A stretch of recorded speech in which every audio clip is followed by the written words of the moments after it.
Okay, welcome to this Best of the Best call. The purpose of this is we just want to give you guys as coaches the opportunity to ask questions of some of the best coaches in the entire network. We've been doing some superstar Q&As that have been just really, really cool. And we thought, man, let's just expand that out to the coaches in the network, see who wants to participate. Obviously, we're recording this so that it can be shared across all of our region pages. But we're really excited about, to have this call and quite honestly, to give you guys this opportunity to ask questions of these three amazing coaches. I'm going to start by, now this took a little effort, but I'm going to start by changing my background to this guy, right? Just to represent Carl. Now, if you want to do that, what you have to do is you have to take a picture of it in the mirror, because on Zoom, it'll flip it if you do it wrong. And so trust me, that's like half of my morning trying to figure out how to put that behind my head. Okay, I'm excited. We've got, obviously, with all the things that are going on, we're excited about, being able to get together and have this question and answer. I'm just going to give quick introductions to our speakers. The first one is Kate Scholtes. She's from Arizona. She's a 2-time elite, 7-star diamond coach. And I'll let you guys kind of go into more of all the things you guys have done, because there's like long lists. Holly Hillyer is a 4-time elite superstar. She's currently ranked #1 in the entire network. Danielle Natoni is an 8-time elite, double superstar, just one of the best of the best forever. So anyway, we are going to jump in and start off this question and answer, and we'll just kind of go from there. Now, if you do have questions, you can submit them via the chat thread here on the call. Sydney Mauer's on the call. She'll help kind of keep track of other questions that come up. But we're going to jump into this. We've gathered some questions, and so we'll start it with kind of rapid fire. We'll try and keep it going. Danielle, Kate, Holly will kind of go quick in the beginning, and then I think it gets a little more drawn out as they get into more of the detailed questions. So what I want to do is, the first question for you guys is, why don't we start with, give us a little explanation of who you were before Beachbody, and then how you found Beachbody and how you got started in this. And why don't we start, Kate, with you, and then we'll go to Holly, then to Danielle. I thought we were starting with the quick questions first. Well, we got to get you. They got to know you first. I'll give them the Cliff Notes version. Please. So I've been a coach for a little over 2 years. It was 2 years, December of 2017. December 2017 is when I signed up. So a little over 2 years. And before I was a coach, I was at my heaviest weight I had ever been. I started coaching as a client and a coach at the same time. So I didn't have a transformation. I had never completed Beachbody program, nothing like that. I was 35 pounds heavier than I am today when I first started coaching and helping people. And quite frankly, I was just super burned out in my career as a teacher. I have my master's in education. And I just needed something more. I needed an outlet. I wanted to be held accountable for my own health and fitness. My coach had actually signed me up with a challenge pack like 9 months prior to when I started coaching. And I was in a challenge group, and I was like super solid with size and 21-day fix for 2 weeks, and then I quit. And I quit, and I told my coach that that's great. At-home workouts don't work for me. That's cool that you found this and that it works for you, but it's not my thing. And I watched her for the next 9 months, and finally just decided that I was going to go all in, and I knew that I had to be a coach in order to hold myself accountable. And I just decided to give it 100% from day one, and that's where we're at. Perfect. Holly. Yeah, so Cliff Notes, I was 6-figure earning corporate engineer. So I had like the fancy job and all of it that looked great from the outside, but we had recently moved cross country, and I left the job I was enjoying and got a new one I just really didn't like. And my husband got his dream job at Google. So like I was living with someone working their dream job while I was hating life. And I found myself in a pretty deep depression. My coach reached out to me, guys. We hadn't talked in 2 decades. She added me on Facebook, like friend of friends. I was so excited to get her Facebook invite. So like, just when you're sending Facebook like friend requests, like keep in mind you don't know anyone's story. Like I on Facebook looked like perfect life, right? I was so depressed. She would have never known that. Got her Facebook friend request. I was like, oh my gosh, a friend. There's a friend I could have. Added her. We started talking. She invited me to a challenge group. I was also college athlete. I was already really in shape. I went to the gym every day because it was the only like person I really enjoyed talking to as a person at the front desk. Like I loved my gym life. And so she asked me to join, said no 3 times, mostly because of Shakeology, which is silly because I was just like, I'm not a shake person, but I did all the fad diets and I had the money. So eventually I was like, whatever. I want to keep hanging out with like my coach. Like I need a friend. So if I buy this, I can join her accountability group. Joined it. The community truthfully helped to start pulling me out of that depression. I mean, no joke. You guys know the power of these communities. And from there, she asked me to coach 3 different times because I was super engaged in the group, right? It's like dream challenger, like, oh, awesome, dream coach. Kept telling her no because I really thought I was above it. I thought it was a whole MLM scam. Again, I didn't know much about any of it. So I had all of these things swirling, but I kept watching her. She was the product of the product in terms of coaching. She showed me what this coaching opportunity could be.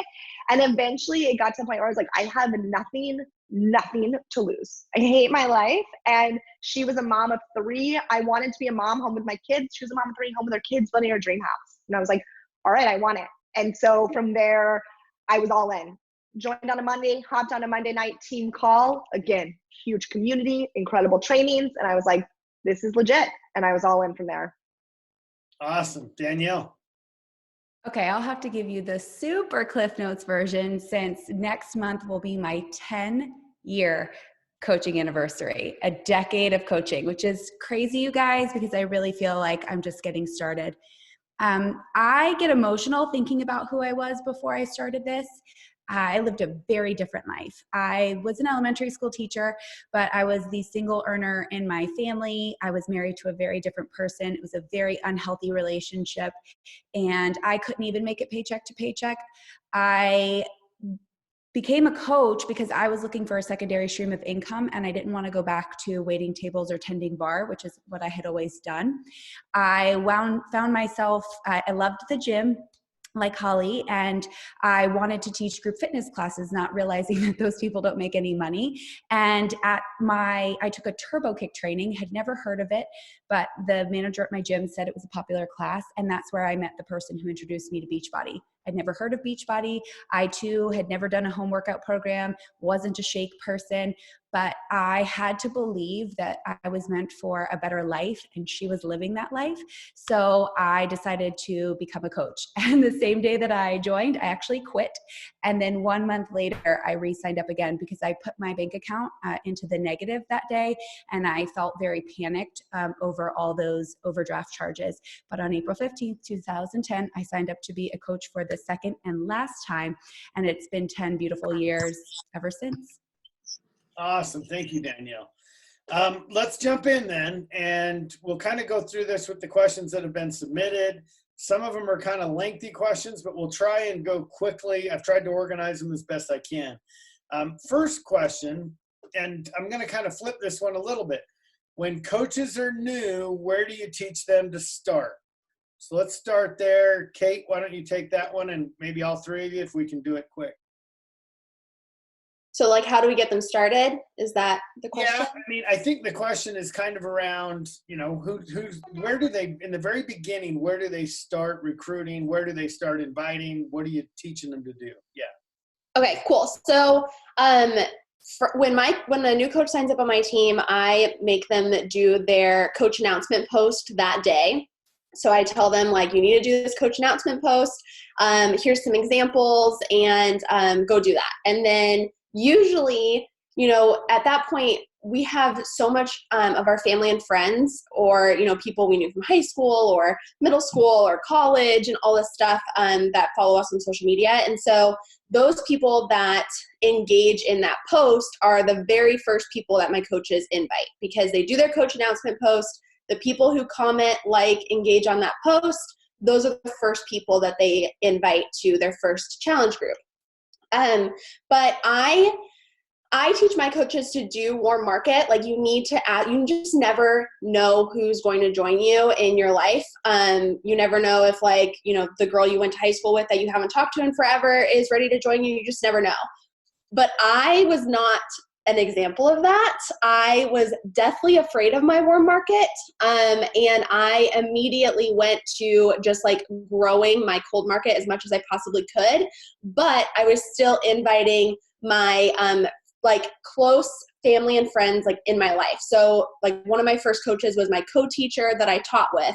So I was like, hey, I'm going to do this 80-day program. You should do this 80-day program with me, and I can sign you up for a discount. And so that was like how I was recruiting people in my life, was really the people I was around a lot. My husband, we got him signed up. My mom, like all these people that were in my close circle. I was just like, I'm doing this and you're going to do this with me. And I always tell people, like, think of the people that when you want to go do something, like you want to go to a concert, or you want to go try this, or you want to try that.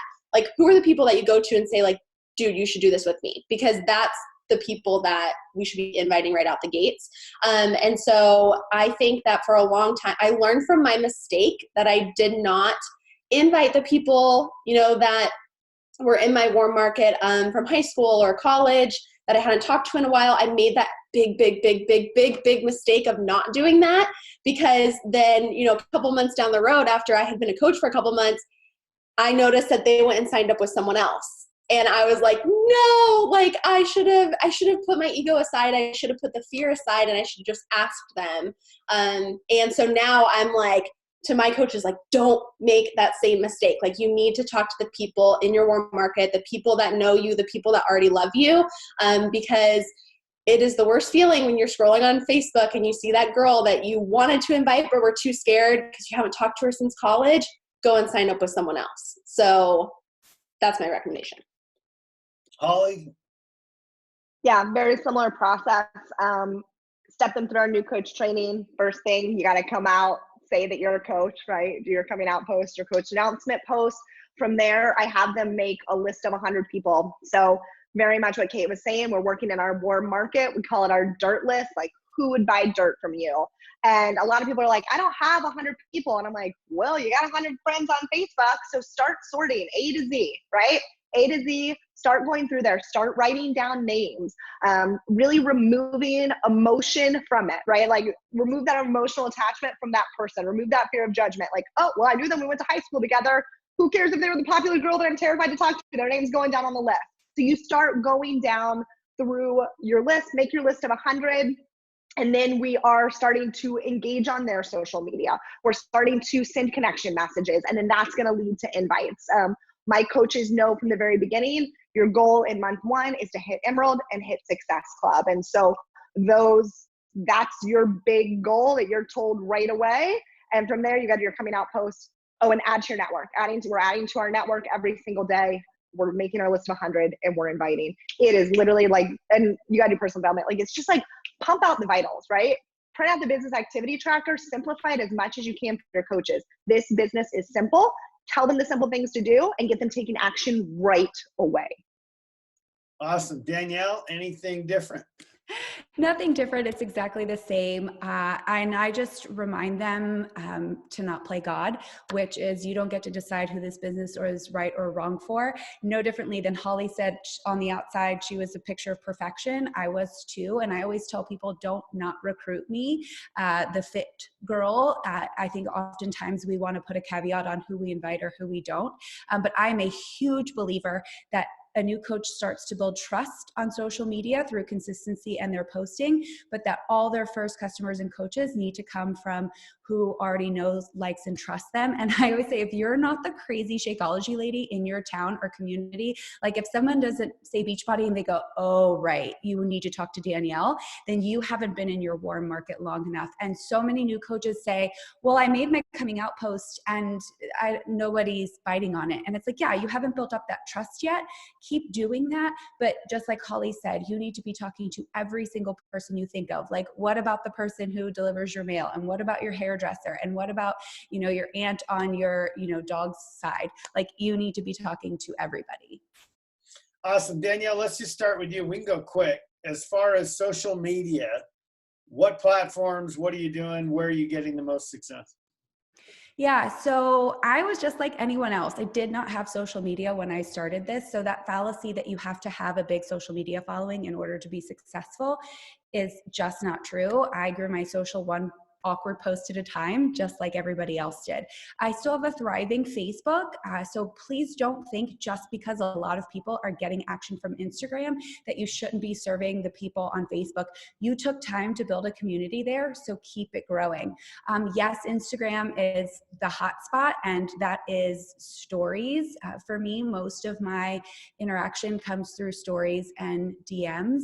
And I was actually a big person that I was against TikTok. I was not going to do it. And 4 days ago, Shaun T publicly bullied me into getting an account. So I have done 4 TikToks. I still don't get it. I don't think it's fun. I don't think it's cute. I don't understand why people like it, but I am willing to try it if there is a potential that I could get people and I could connect.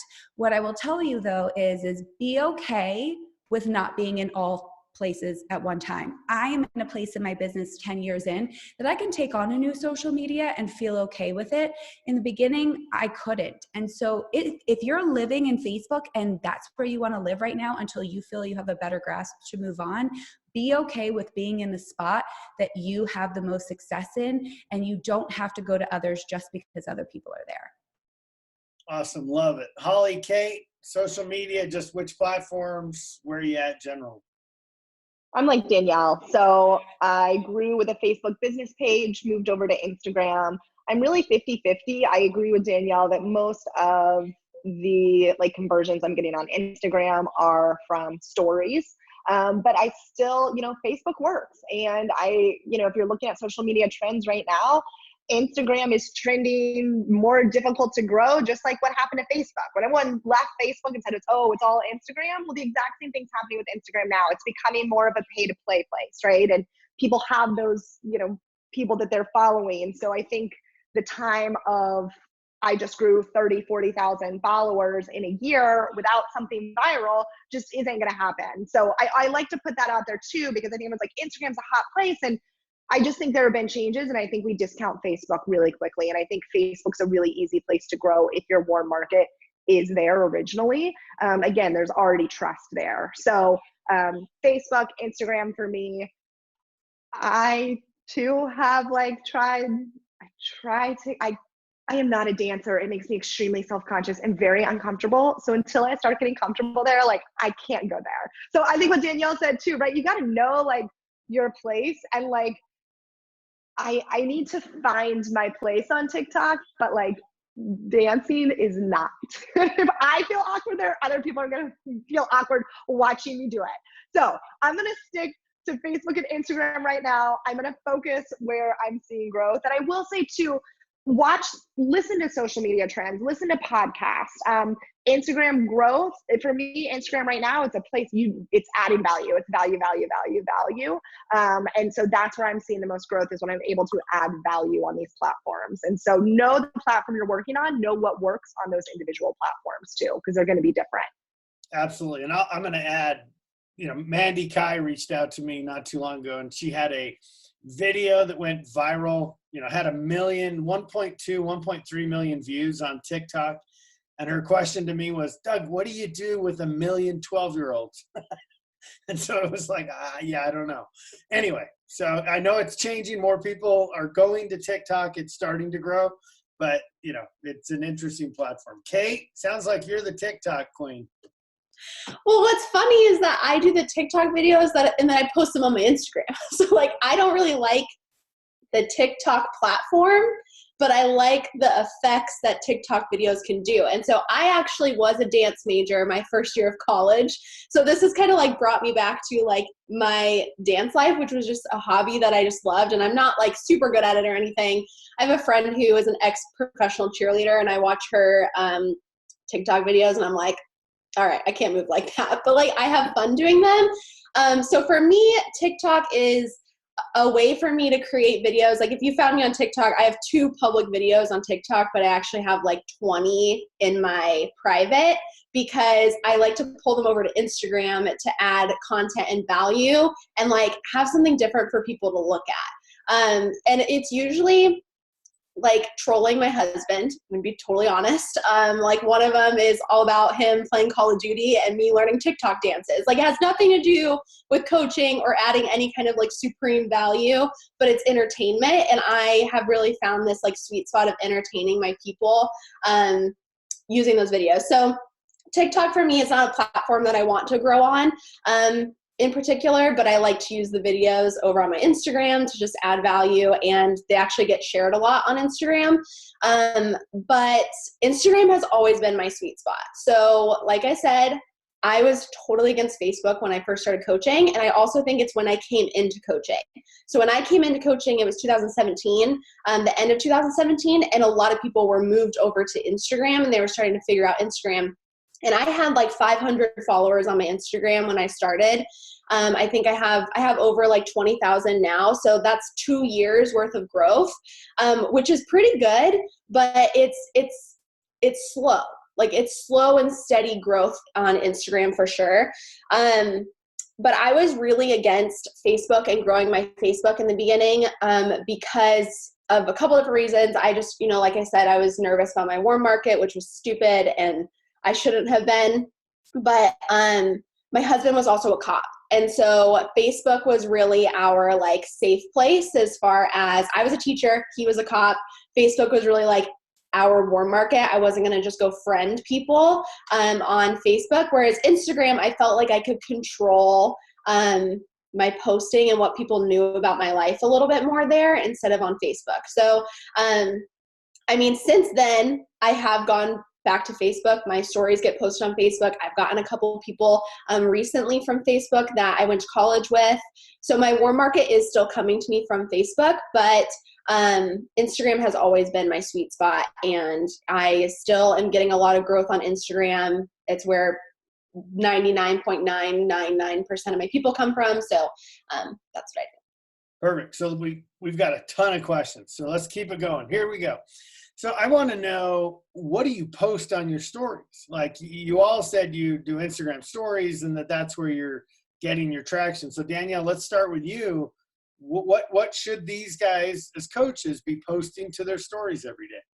Sure. So, one of the things I hear a lot from coaches is like, I'm boring, or I do the same things every day.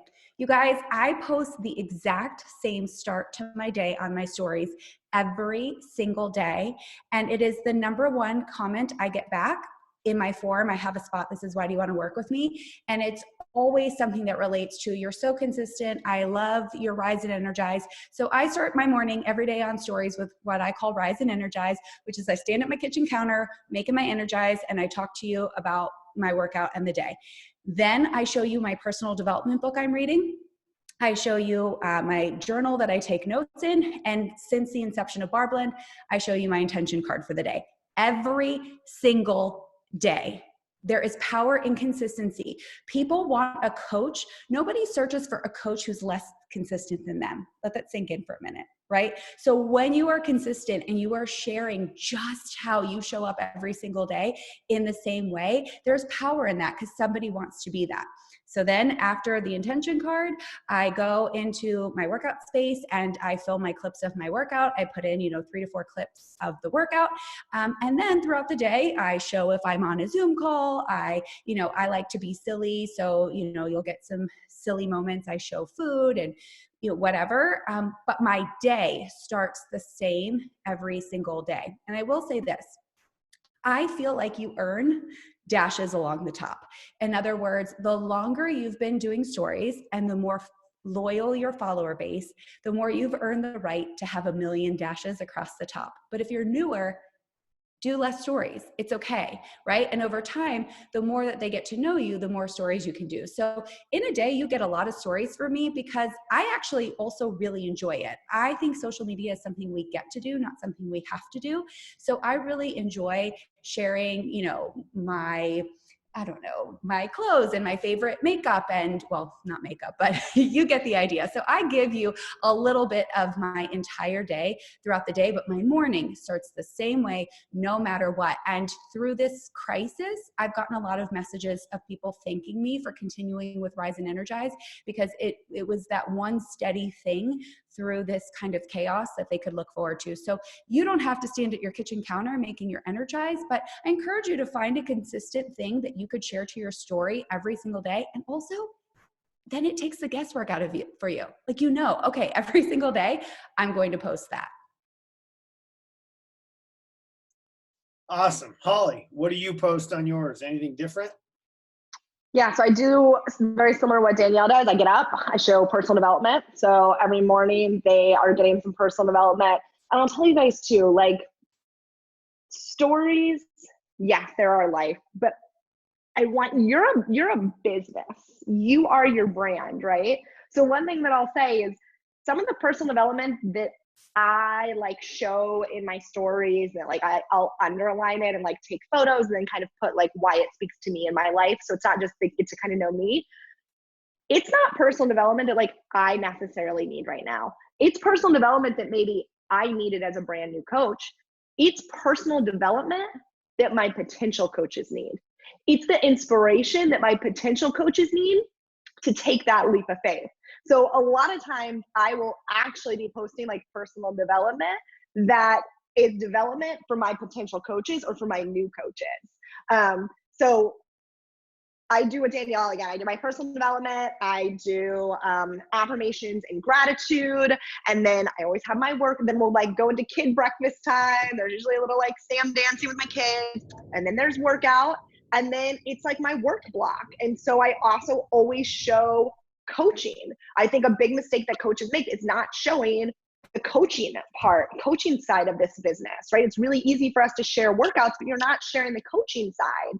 And it's not like just taking a picture of a Zoom and being like, I'm on a call, right? But it's showing the value that coaching adds to your life and the value that it will add to your potential coaches' lives. Like, why would a coach ever want to join you if they don't see, any value in what you're doing, right? Or they just see you like working late at night. Like, you have to show them what they would gain from it. So every day I also talk in some way about coaching.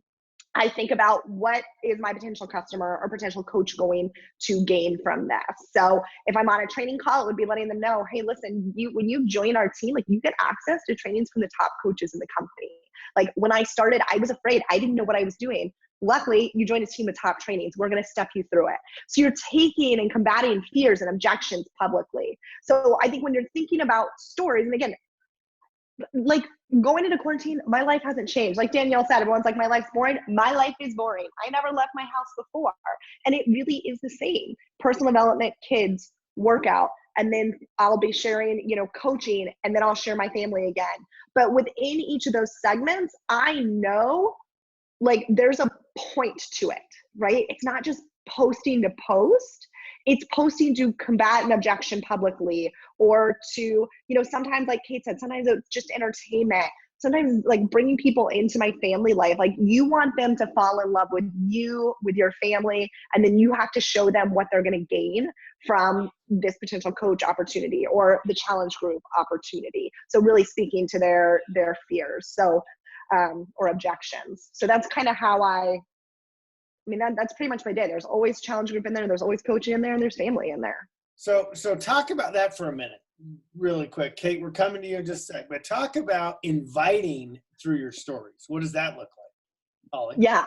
So I pretty much invite to a challenge group every day in my stories. So that happens really naturally and easily within my workout posts. So within my workout posts, like with 10 rounds, I kind of have like my marketing theme around it. Right now it's like find your fight, or like regain control of the situation. It was me like I needed a new day one, right? Life just changed. Let's find our new day one. And so in each clip, it's not just me working out with music, but there's the text over it, right? Saying like, I needed my new day one. And then I kind of step them through. And then the last clip is like, do you need a new day one? Like, do you need a new day one, a new start, a new calendar, something to tell you what to do every morning when you wake up in the midst of the craziness around you? If so, swipe up or fill out my form or link in bio or drop your email here. Or see all the coaches. Right. And so I'm it. inviting them that way, which is just really natural to me now, like to invite during that challenge group or during the workout post. And then with coaching, it would be very much like, you guys, even if I'm like not leading it, so say I'm like a brand new coach, I just got off a call with the top coaches in the company. It is incredible. Like, I never realized the amount of resources that I would have by joining this team. I thought I was signing up. I thought I'd be on my own. I had no idea what I was doing. And now I'm literally I have coaches stepping me through the process of building a top business. If you have ever thought about doing this, like, this is the time. And it would be something like, what questions do you have? Or put up a poll, or, and guys, with the questions box too, you can go in and ask yourself questions. Like, what questions do you have about coaching? What are your fears about coaching? Who cares if no one answers? Ask yourself. So then you can ask yourself the objections, come back on. And then at the end of like a quote Q&A session that you're doing, you'd be like, listen, if you want more info, if you're ready to join this team, do your invite there. But you could also say like, this opportunity has changed my life. Being at home, having this community, is this something that you would need? Would this be something you'd be interested in? But I very much, again, there's always like a theme to it. And the theme usually revolves around a worry, fear, or misconception. So whether it be I don't have enough people on social media, and any of these, you could do that too, right? Kate, we all talked about, we didn't have any social media when we started. So I'm on a call now with women who are talking about how they grew from like 150 friends on Facebook to now over 20,000. I get access to these trainings, right? And so you're taking those fears that people have and you're telling them how you're going to help them overcome them. If you've ever thought about growing a business on social media, if you've ever thought about creating your own brand and being an influencer, like, reach out. Let's do this together. This has been an incredible journey, but there's always an objection. And so there's a very fine focus that I'm kind of funneling them to every single day. And it changes, right? Because everyone has different objections. And so while you have your one avatar, I'm speaking to different fears of that one avatar. If that makes sense. Awesome. Kate, how do you invite, and what are you inviting to through your stories?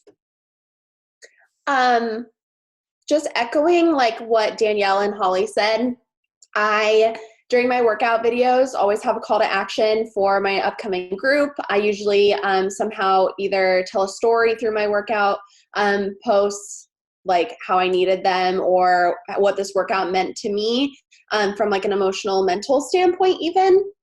And then I always have a call to action. So I'm inviting publicly that way. And then I market my calendar so that I'm inviting to one thing at a time. So right now I'm inviting to coaching, but I also have an upcoming group coming up. So what I'm doing is I'm inviting to coaching on my stories. So all I'm doing is talking about coaching. So during my workout clips today, I'm going to post, I haven't yet because we had this call right afterwards, but I'm going to post about how when I started coaching, I was at the heaviest weight I had ever been. And I needed these workouts to start. And I needed the accountability of coaching to keep me on track because other people were counting on me to show up. So even through my workouts, I'm, inviting to whatever opportunity it might be, whether it's coaching or challenge group. And then I'm sending most of my private invites are from stories.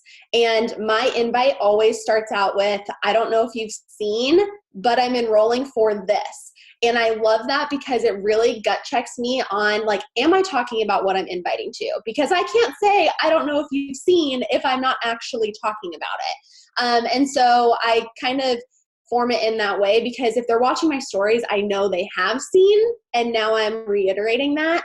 And yeah, so I just think too that we have to talk. Like, I always get on my coaches about like, I don't know anything about you if you're not using your voice. I don't know who you are. I don't know your personality. I don't feel like I can trust people when I don't hear them talk or hear them speak. And so I think it's super important to make sure that you are talking to people.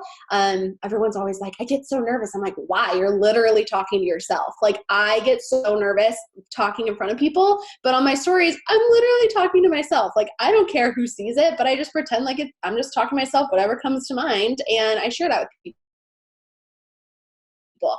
So I think that is super, super important. So people can learn to trust you, because when you invite, they want to be able to hear your invite in your voice. And I think when they're hearing you speak on your stories, they're more likely to trust your invite. Perfect. Okay. So we're getting a lot of questions came in about tracking customers, coaches, potential clients. Are you using Streak? Are you using paper and pencil? What do you teach your new people to do? Am I frozen?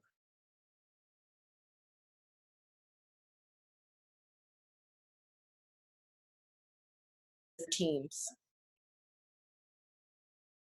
I'll go first. I use the tracker 100%. I actually have it right here. It's right by my computer all the time. I am a checklist person. I like to track my business so that I can look back and look at like, well, that explains why I'm not at my SC goal for the month, or that explains why I'm not at this rank goal that I had, because I can see the activities that I'm doing, whether I'm tracking it on paper. I like to track it on paper, or there's like an app you can track it on, or you can do it digitally like Danielle showed us in the Beachbody Champions page this week. So I use the tracker. And I also use Google Streak. I have used Google Streak for my entire time I've been a coach. And I only track people, like when I invite, I only track people who want more information, because I send a lot of invites and I talk to a lot of people, and it takes more time out of my day for me to track every single person I'm inviting. And 99% of them are not going to respond. So I'm going to track the people that do respond, and I put them into my Google Streak. And then I'm able to follow up with them every single month. And I can also re-invite people. Like when I re-invite people that ghost me, because I know this is always a follow-up question with that, it's because I see them watching my stories again. So since I'm in my stories inviting, most days, then I'm seeing, oh, I invited that girl last month and she didn't respond, so I'm going to follow up with her because she's still watching my stories. So it's not that I'm tracking the people that aren't responding, but I'm noticing if they're still watching my stories when they don't respond, if that makes sense. So my tracking is super simple. I use literally the Success Club system tracker, and then I use Google Streak, and it has been a lifesaver. Oh, and one thing about Google Streak, make sure that you export your contacts like once a month, because my entire Google Streak disappeared 2 weeks ago and it was a disaster. And I had probably thousands of contacts disappear, but I had exported my files literally the day before just to have it saved. So I ended up being able to save all of my potential clients, people that I talked to about challenge groups, but I lost all of my leads for coaching, which blows. So make sure that you are not relying so much on technology and you are exporting those contacts so that they don't disappear. Awesome. Thank you. Holly, go ahead. Google Streak. Google Streak's what I use. Yeah. I just always ask everyone for email. I'm not like conversing with people in DMs or private message. It's crazy. They disappear. It's messy. Too much. So Google Streak, email, get them in my boxes, pipelines, all of that. So, but Holly, maybe talk a little bit about how you take them from Facebook or Instagram into email. How do you get them over there? So I've used forms for years, like Google Form. That's where I started on Facebook. So if you're interested in joining my challenge group, right, fill out this form. So that's like the first easy way. But we all know in the beginning, you can put up a form and like as a new coach, people are like, okay, great. They're not filling out the form. So then a lot of it is done in the private message. So I'm connecting with them, same thing you guys are doing, right? Thanking them for liking my photos, supporting me, commenting, watching my stories, the connection message. And then if I, go into an invite where I very quickly, most of the time we're talking about like mom life, they've DM'd me or something. And I'm like, kind of like what Kate said, I'm like, I'm sure that you've seen, like, I'm sure you've seen that I run these Mom Strong communities. We talk about these exact same things in there. Would you be interested in getting more information on my Mom Strong community? And then if they say yes, I'm like, awesome. I'm like, do you mind filling this out so I can send you all the information? I am such an engineer that I like giving you all the info, and it's way easier to do that through email. So as soon as they say, yes, I want info, I have them complete my form, just name, email, get the basics. And then that goes straight to Google Streak.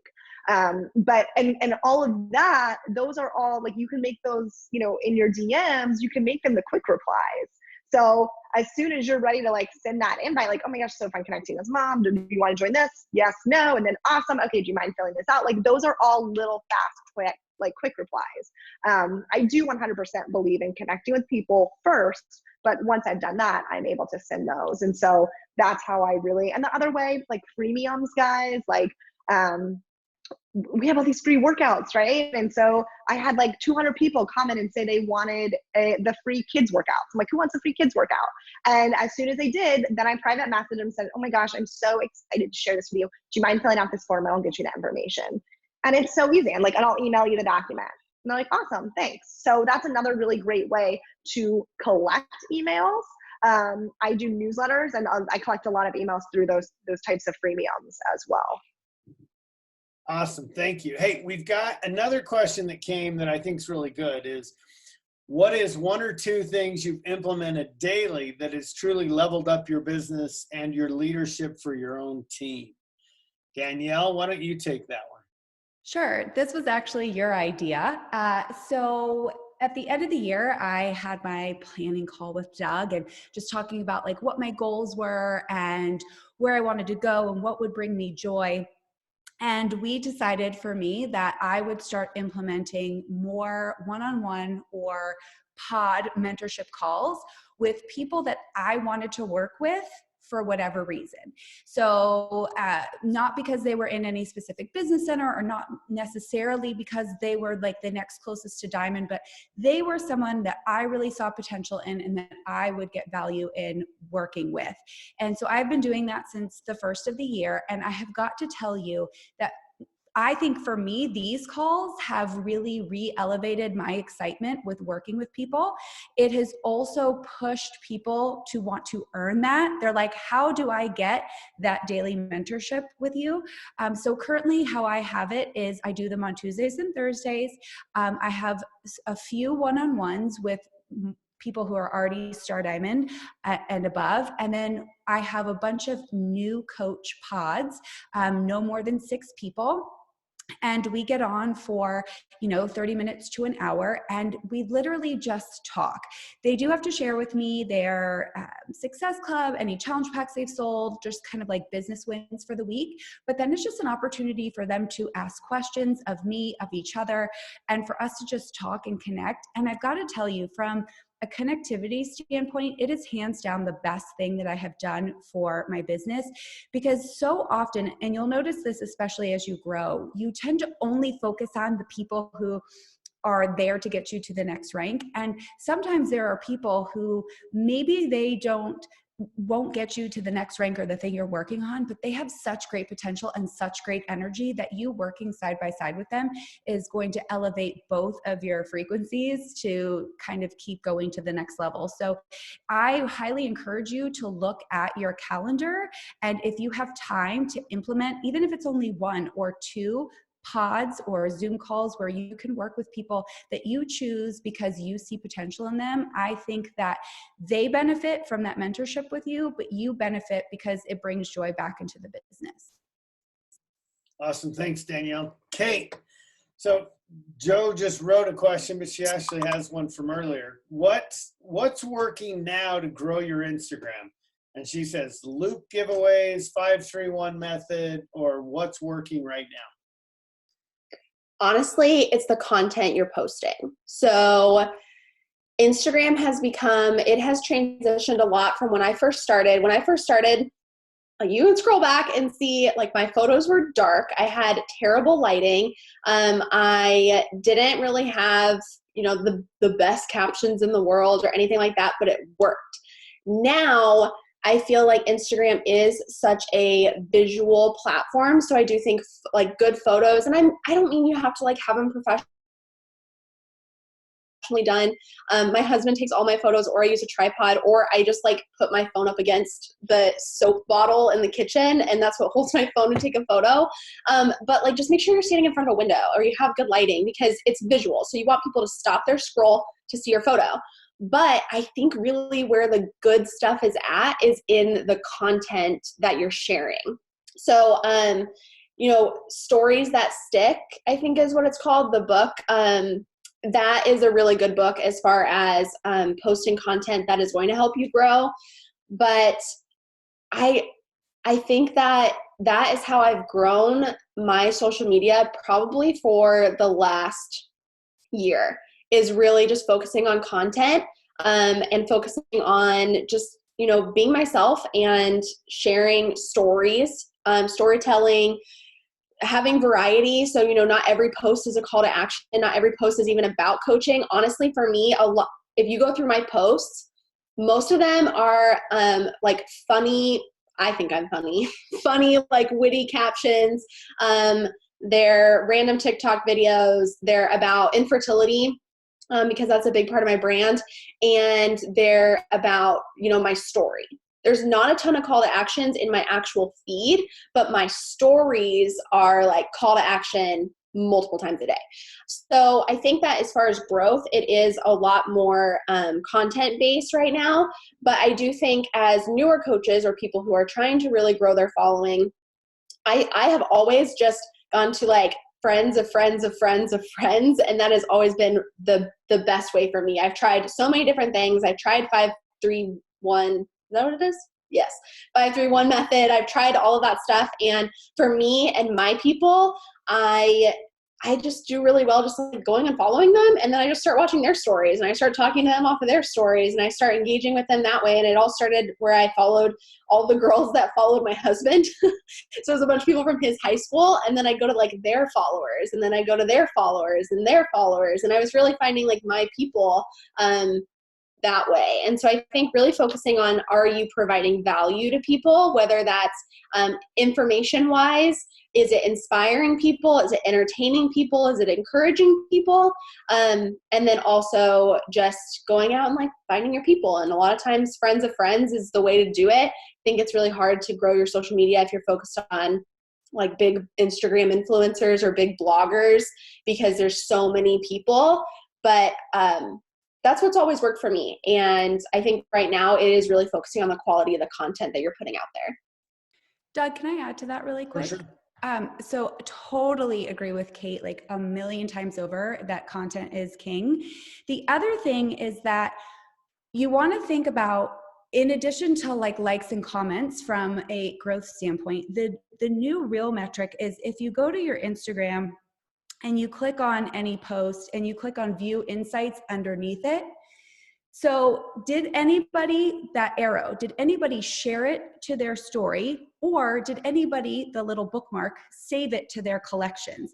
Okay. And to me, I look at those metrics much higher than I look at my likes and comments, because to me, if somebody thought, wow, this is so good, I'm going to share this in my stories to my followers, or I'm going to save this so I can re-look back at it, then I know it's great. So for example, last week I did like this wear your wedding dress challenge. So to me, that was shared 96 times and saved 34. So that's good content, A, but B, there's a chance that that's going to get me some growth, because the 96 people that shared that in their stories, those are probably new eyeballs that have never seen me before and may like that again. So be thinking, in addition to great content, like, is this something that someone would share and or save? Because that question might help you develop better content as you're really thinking about growth. Love it. Okay, Holly. Next question for you is, and when this is kind of like 4 questions, I'm going to meld into one. What do you do with customers or challengers in a challenge group that don't get results, that don't really engage? That's the first part. Number 2 is, what do you do with coaches who haven't had early wins? How do you keep them positive and moving forward? Now, I know those are 2 long questions, but there's a bunch of kind of questions that kind of come back to those 2 themes. What do you do there? So with challengers, and it's kind of the same thought process like with coaches, right? You could say like, what do I do with people who I'm providing them the resources and they're not doing anything? They're not seeing results, right? Challengers and coaches, it could go either way. So with challengers, obviously I put them in the challenge tracker app, make sure they're set up with a workout, make sure they've got their Shakeology. Every week I'm giving them their meal plan. I use the challenge tracker app. So every single week I email everyone in the group, do a check-in with them. At that point, it isn't on me, right? And I think you have to know that you cannot force people to work out. What I can control is the quality of my group, the quality of my resources, and the knowledge that I am following up with them individually. So if they do need anything, I know that. So at that point, if I'm following up with them weekly and they're still not doing anything, at the end of the group, I will say, listen, looked like this didn't, it didn't work out for you this time. You weren't able to post. Like, was this with coronavirus, it depends what it is, right? I kind of do like a seasonal type response, but like right now with, coronavirus going on, do you need a fresh start? Or if it's like summer, gosh, did vacation get in the way? Or like, oh, did the holidays get in the way? I kind of give them an excuse because I want them to say, yeah, you're right.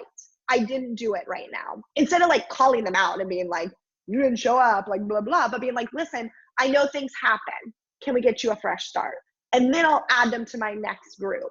But I am not going to spend a lot of time on people who are not willing to show up for themselves. It's the same with coaches, right? I know I'm providing them resources. Like, you have to be willing to show up. I can't go in your house and work out for you. So if I've got the resources, I've got the check-ins, and then I can give them that fresh start to say, listen, we're going to try again in this next group. That is all that I can do. And so you have to be okay with that. You can't work out for them. You can't eat healthy for them. And then what was the second question? It was about coaching. What was it? Same thing around coaches. Coaches that maybe haven't had the wins, haven't really got momentum. What do you do with them? Yeah. Okay. So I will start out by saying, this is a great question because for my coaches, like I said in the beginning, we expect Success Club and Emerald. Those are like, all right, month 1, we're going to get you in. Here's how my training is set up. We're going to get you to Success Club and Emerald. So what happens if they don't hit, right? Because a lot of coaches don't hit. So if they don't hit, what I want to make sure is that they are invested in the community and that they feel supported by the community and that they don't feel like this was a failure of their business, right? Of their business like as a whole. So with all my new coaches, I have a monthly like new coach chat thread that I'm in with them. That becomes a very close group of coaches. Some of them hit Success Club and Emerald in month 1. Some of them are almost to diamond. Others can't really find their footing right away. What happens within that group is that, one, they find other people like them. So they realize it's not just, they're not failing, right? That it's just taking them a little bit more to find their footing. 2, they're also being inspired by the people who are doing it. So like, gosh, I may not be hitting these goals right away. These people are. So let me figure out what I need to do to get there. I also make it very clear to people in the beginning, if you choose to work only cold market, if you choose not to work in your warm market, you will need to send double or triple the invites that those people in the warm market are sending. You cannot compare your journey to someone else's. So I'm also making it very clear that their journey is their journey. And that, for me, I go back and I show them some of, what could be considered failures. My first post for my whole first year of coaching got 3, 4, 5 likes. I had no public support. That looks like failure from the outside, but I was behind the scenes doing the work. So I'm also making sure they're realizing, like, great, you may see people coming to me now and it's easier now, but that's not how it was in the beginning. But it really is making sure that they see. I also tell them my first diamond bet, I didn't hit diamond. I didn't hit diamond until the second time I tried. So I failed too. I tell my coaches literally every day, I'm like, if you are not failing forward, then you are failing in your business. You have to fail forward. Like all that talk about social media and figuring out what's right. The only way to figure out what's right and what works for your growth is to fail every day and see what doesn't work. And so failure is just very much a part of the conversation on our team. I tell them openly my failures. I'm like, well, this worked with me on social media, but this didn't. But maybe it will work for you. So I just think knowing that failure is just part of the process of being a business owner. So to us, like, it's just part of the process. But as you fail forward, you then look back and you see incredible growth. And so that's what we really focus on. Awesome. Love it. Okay. So I've got 2 more questions we'll try and get through. Danielle, this one came up that I think is a good one. It says, nope, that isn't it. I'm struggling finding coaches who want to work the business. What suggestions do you have? Sure. So you'll never know. So what I would say is stop trying to find coaches who will work the business and just try to bring in coaches. The people who come on and tell me, I want to work this business, are never my most successful coaches. And the ones who come in and they're like, please don't make me sell or do anything or get on a live video, are my Lori Stewarts of the world. So what I would say to you is exactly what Holly said earlier. While yes, of course we are a people business, this is also a numbers game. And if for every 10 coaches you bring on, maybe 3 want to work the business, and of those 3, let's pretend 1 is actually good at it. If you only brought on 1 coach a month, it could take you all year to find a working coach. So this is a little bit of like, yes, you have to keep on bringing in people. And the other thing I will tell you is that I have never had a person who got incredible results not want to work the business. So to use Lori Stewart as an example, she's a superstar diamond coach, a former top 10 coach. And when she came on, she told me she wanted nothing to do with this business. Don't make her sell anything. Don't make her get on a video. But she got incredible results with Insanity. And I encouraged her to post her results on Facebook. When she did that, people were congratulating her, asking her questions. And all of a sudden that light bulb went on in her head of like, oh, wait a minute. So if I get great results, people will talk to me about what I'm doing, and then I'll feel like I'm sharing instead of selling. So in addition, if you want to find coaches that work the business, get your people great results, because that is what this business is made of. The people who come on and they have a business mind, but don't have a passion for getting incredible results with our products will never be successful in this. So you've got to up your recruiting numbers, and you've got to make your challenge groups and getting them incredible results your main focus, because those people turn into your working coaches. Awesome. Love it. Thank you, Danielle. Okay, guys, last question for all 3 of you. And I think, there's lots of questions. I'm sorry we couldn't get to everything. These guys are just so good that, man, it's just everything they say is so good. Okay, we'll start with Kate, and then we'll just go around. And I think, the final question ought to be Kate. Kate, what should these coaches go and do today?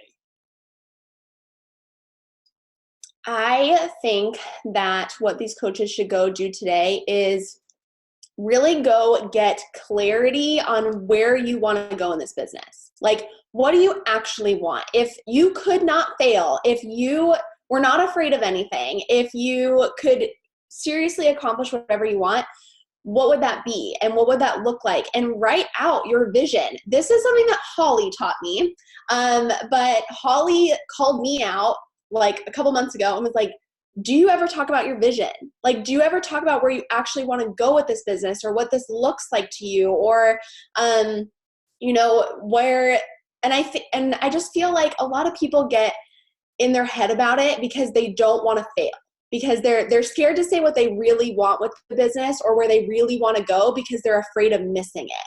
And I think one of my superpowers has always been moving on a maybe.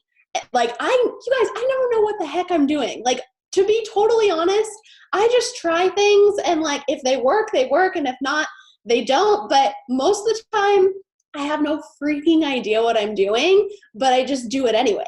And then, sometimes it works and sometimes it doesn't. But I have always had like very clear, where I want to go in this business, but I haven't always shared it. I haven't always talked about it publicly on social media. And I feel like that's where you find your people. Like, you want people that share that same vision, even, deep down, they do want to stay at home with their kids, or deep down, they do want to have a 6-figure business that they get to stay at home. Or if that's not your goal, if you want, your vision is really to, be able to work your full-time job that you love, but be able to make, not have to be paycheck to paycheck and have this income where you're also helping people, you have to talk about it. But I think the first thing is you have to get clear on it. You have to get clear on it, and you have to realize that you're not going to have all the answers. Like, this is the one thing I think in my entire life that I have been okay with not being perfect. I'm an Enneagram 1, and we are all about perfection, friends. And I, for a long time, let analysis paralysis hold me back from things in my life. And I feel like coaching was the one thing that I was just like, I don't know how I'm going to do it, but I want this, and I'm going to go do it, and I'm going to figure it out. And I think you have to get clear on what you want, share that to other people, share it to your spouse, share it to your family, share it to your best friend, share it with your team, share it with your social media. And every day come back to that, and just don't be afraid to, like Holly and Danielle said, like, to fail forward, because I truly believe you only fail if you quit. You only fail if you give up. We're always learning and growing. There's always going to be a lesson out of what you get. So get clear. Awesome. Holly. Yeah. So then take that to the next step. So today is Friday. Well, if you have kids at home, it doesn't really matter what day of the week it is, but and everyone's working from home, so it really doesn't matter. But in normal life, it's Friday. So like when I worked my full-time job, my weekend was my time to like plan my business. Okay. So Kate said, like, get up early, like tomorrow morning or this afternoon, whatever, clear off time, create your vision, right? Make sure that vision board is clear. Make sure that you have like a vision statement written out that you can read every morning. Okay. So you're going to go do that. Then you need to ask yourself, what action do I need to take to get there? So let's break this down now. You want to be an elite coach by the end of the year. And that means you need 5 new diamonds. And then Danielle just told you, okay, well, maybe 1 out of 10 coaches you recruit is going to go to diamond. And that means you need to recruit 50 coaches. Say you had, no one who is a business builder right now, or less than that if you've got, you can. So anyway, but I want you to start looking at it like numbers, right? Like Danielle said, it's a numbers game. This isn't, I wish, or I want. Vision, create that vision, align it with your goals. 5 new diamonds, break that down. You need to recruit 50 coaches. How many which sounds insane. Okay. And maybe it is, right? But maybe it's not. So how many coaches am I recruiting every single month? For how many coach invites? And then what do I need to, multiply that number by to hit those 50? So just break it down into numbers. And then you need to break that down into your schedule. So this weekend, take the time to say, these are the numbers that I want. This is the amount of invites I have been doing. I need to 3 times that. So what does that look like in terms of your time? And how are you fitting that in your schedule, right? You need to, if you do not have a plan, you will fail, right? And if you just say, I want to leave by the end of the year, but you aren't breaking down the actions you need to take every day, you're going to get to October, November and be nowhere close to where you want to be, because time is going quickly and we are ending this first quarter already. So I would say create that vision, set those goals, break those numbers down. And then from there, plan out your time and when you're going to do those things. So I'm very much numbers, plan, and then take action. Danielle, close it out. Okay, before I share the thing I want you to do, just to piggyback on Holly, I want you to think about something. If you were to sign 5 coaches a month, which sounds totally possible, there are 12 months in a year, that's 60 coaches. In theory, there's your 5-star diamond. Okay, so it is not that overwhelming when you break it down in chunks. But I think Kate and Holly nailed the business side of what you could do today. So I want to take it to the people side for you really quick. And I mentioned this on the champions page, but I want to mention it here again. We are in a time now more than ever where I think we are being reminded to be more empathetic, more sympathetic, and more gracious as a global community. So what I would like for you to do today and every day, I would like for you to even set an alarm or a reminder on your phone. And I want you to text or Facebook message or DM 5 people a day and just check on them. And your goal is not that the conversation goes to Beachbody. You are just doing it because you are a kind, good human, and it's the right thing to do right now. I want you to think about the ripple effect it would have if you texted 5 people right now and just said, hey, I know things are crazy right now. How are you and the family doing? Maybe they write you back. Maybe they don't. Maybe they write you back and say, oh my God, thank you so much for checking on us. And not only does it make them feel good, it makes you feel good. So in this time where so much feels chaotic, and maybe you're even feeling a little guilty for working your business, which you should not, because now more than ever, people need what we have to offer. I want you to every single day, and matter of fact, when this crisis settles down, keep doing it. Because how powerful is that? To just lead with your heart and check on people just to see where they're at. So as soon as we get off this call, I want you to do 5, and then I want you to do again tomorrow, and then tomorrow. And if you run out of people, you go back from the top, because somebody who is good today may not be good a week from now. And I want you to do it simply for the joy of knowing that you're making a difference in the world. Thank you, thank you, thank you. You know what? These guys are great leaders, but they're just great people. And, you know, you can see that. Thank you, Danielle. That's awesome. You know, there's so many great takeaways on this call. We will get it posted. The recording will get out there.